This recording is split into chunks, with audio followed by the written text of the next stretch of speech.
গুনার কাছেও যাব না, মা বাবারে কষ্ট দিব না, আজকে থেকে তওবা করে নিব। এরকম যুবক কিছু আছে তওবা করে ফেলবে, মনে মনে আল্লাহকে বলবে, আল্লাহ আর নামাজ ছাড়বো না, বেপরদায় চলবো না, মা বাবাকে কষ্ট দিব না, ওলামায়ে কেরামের পরামর্শ নিয়ে নবীর তরিকা মানিয়া চলবো, আর দাড়ি কাটবো না, বেপরদায় চলবো না।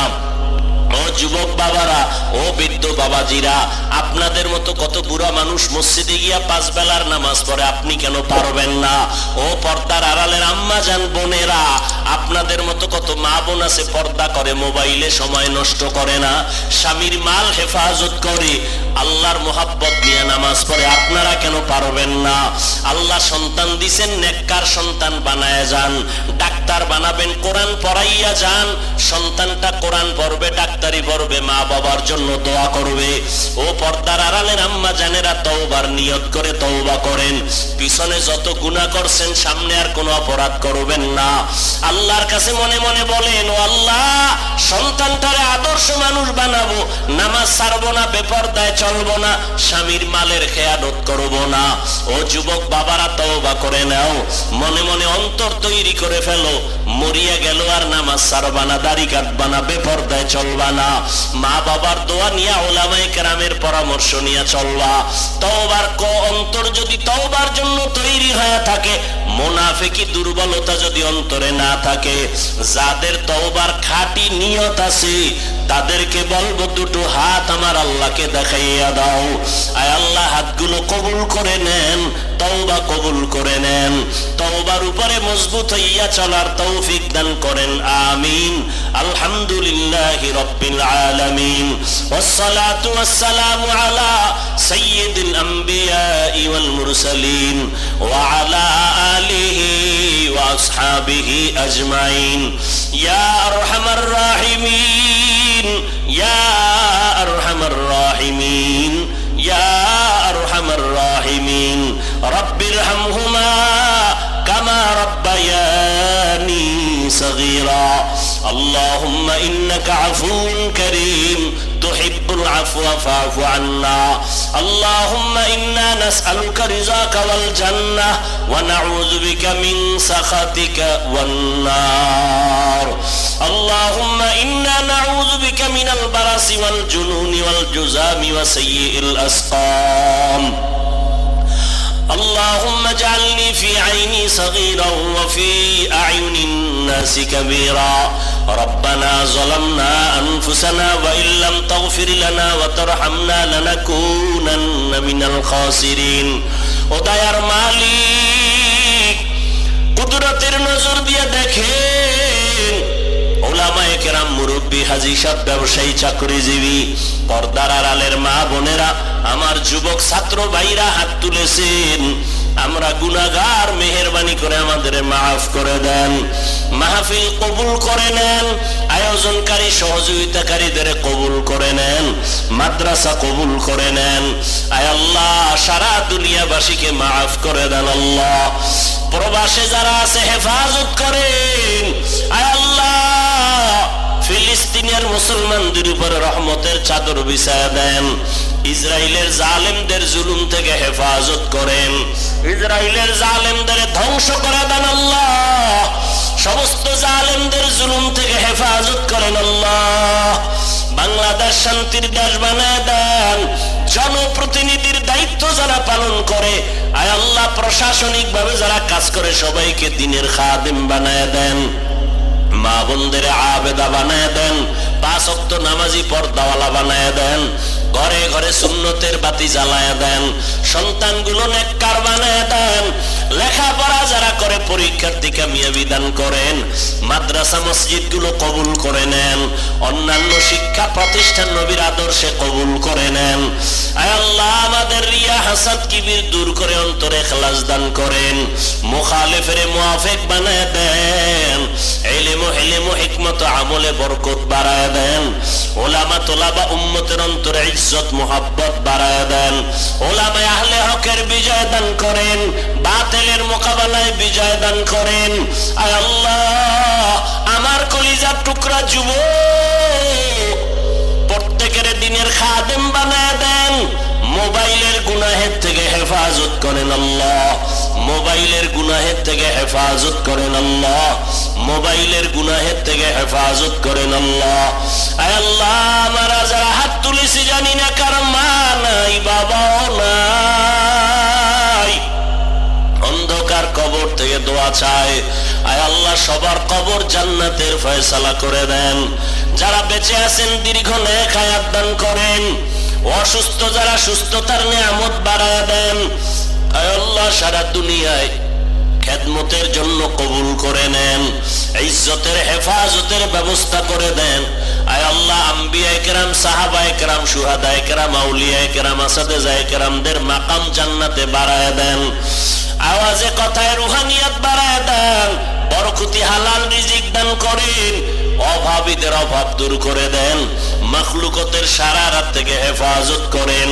আয় আল্লাহ, পরমুখাফিক্কি থেকে হেফাজত করেন। আয় আল্লাহ, ইজ্জতের হেফাজত করেন, জান মাল আহাল পরিবার হেফাজত করেন, চলার পথে হেফাজতের ব্যবস্থা করে দেন।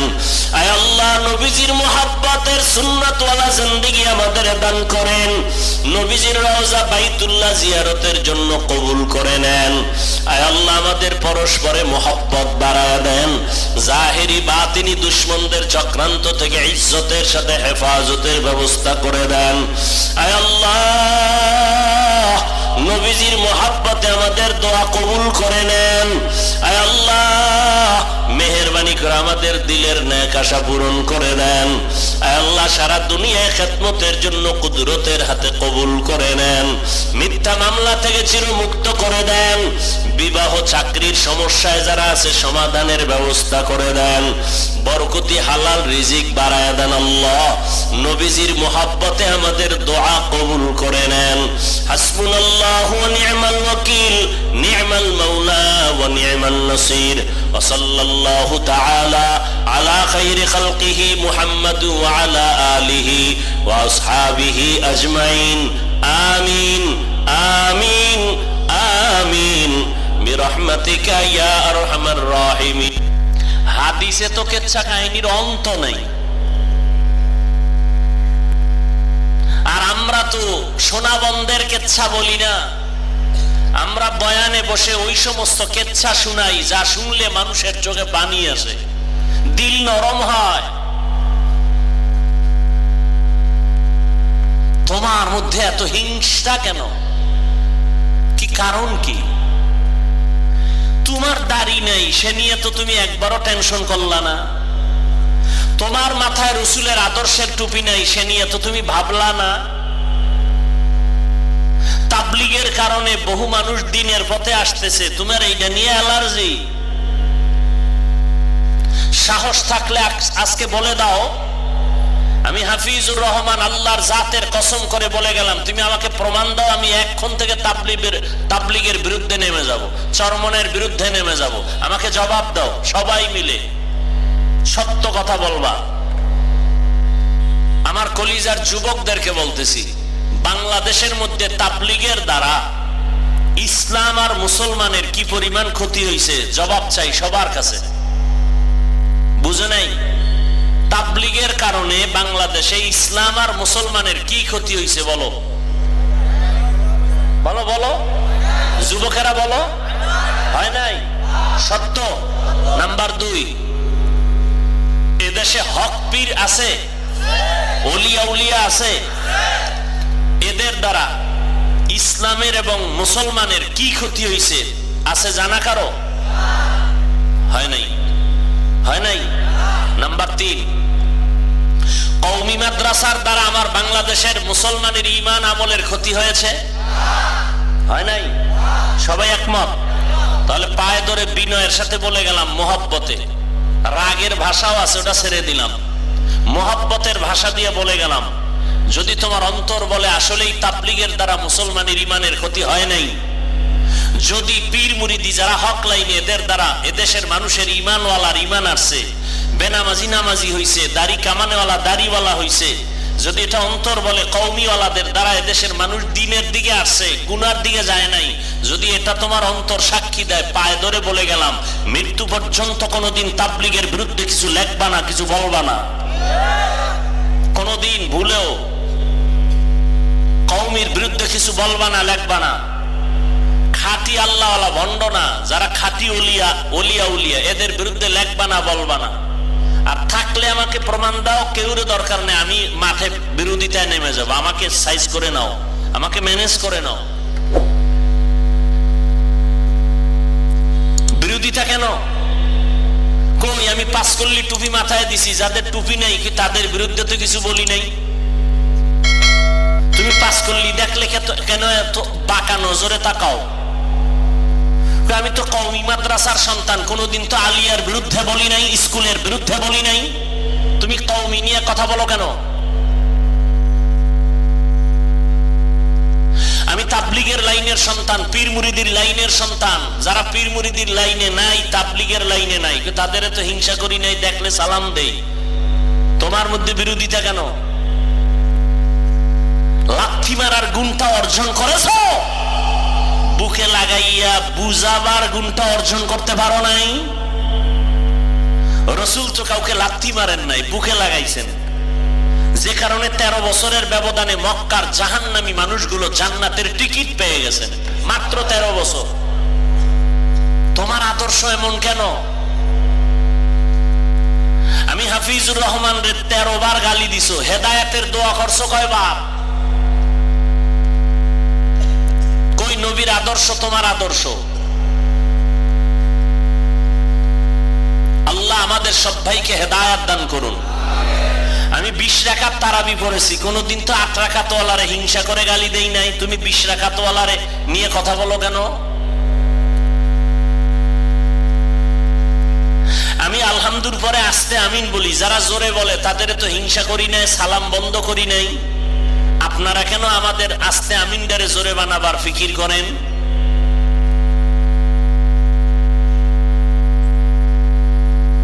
আল্লাহ আমাদেরকে বুঝ দান করেন। আমি নাভির নিচে হাত বেঁধে নামাজ পড়ি, যারা বুকে হাত বাঁধে তাদের তো গালি দেই নাই।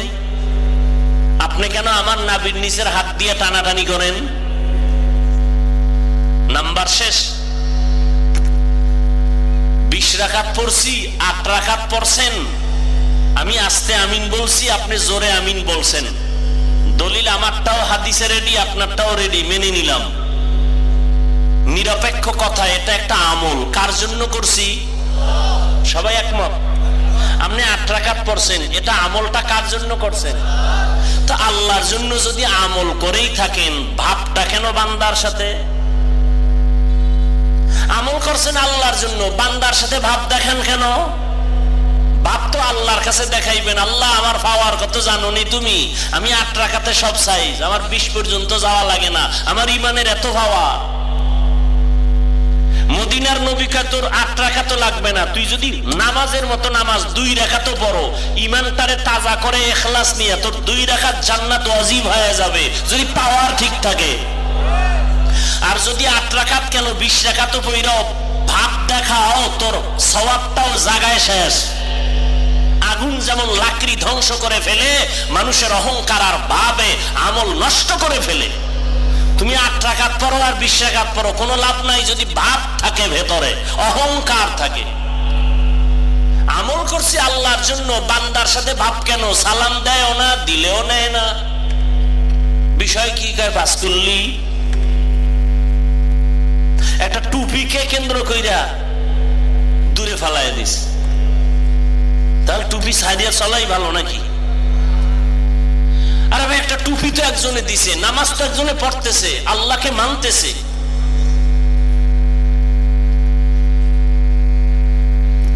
আল্লাহ আমাদের হেদায়েত দান করুন। আবু জাহাল হাতের মধ্যে পাথর নিয়ে যখন বলল কি আছে, নবী বলে আমি বলতে জানি না, আমি জানি না কি আছে। কেন জানি না? আমি গাইবের মালিককে।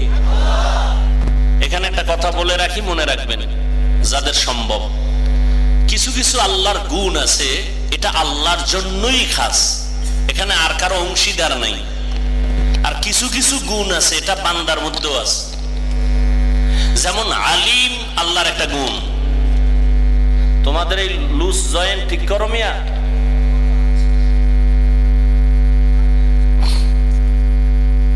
আল্লাহর একটা গুণ হলো আলিম। বান্দার মধ্যেও এই আলিম গুণটা আছে, কিন্তু আল্লাহর একটা গুণ আছে রাজ্জাক, এই গুণটা কোনো বান্দার মধ্যে নাই। রিজিক দাতাকে এখানে আর বান্দা কোনো অংশীদার নাই, এটা এককভাবে আল্লাহ মালিক। যদি কেউ বলে এই গুণের সাথে অন্য কেউ আছে, এই মনে করার নাম শিরিক। যারা মনে করে তা জান্নাতি ঠিকানা ইসলামিক চ্যানেল, বেলকুচি, সিরাজগঞ্জ। আপনার প্রিয় বক্তার মহাগ্রন্থ আল কুরআনের আলোচনা শুনুন।